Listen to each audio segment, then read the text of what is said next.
di depan, nama kita panggil, buku catatan kita dibentangkan di hadapan semua makhluk. Waktu itu dimulakan dengan amalan pertama yang ditimbang di mahsyar, ibadat pertama yang ditimbang di mahsyar, namanya sembahyang. Sembahyang.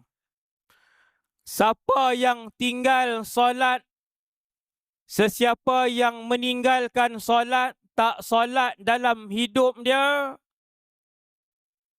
maka ditolak walaupun dia pergi haji 100 kali. Semua ibadat yang lain. Kunci dia ialah solat. Dia bela mak dia 18 tahun. Bela mak dia 18 tahun. Mak dia daripada tak sakit sampai ke lumpuh. Daripada berjalan sampai tak berjalan. Tapi dia tak semayang.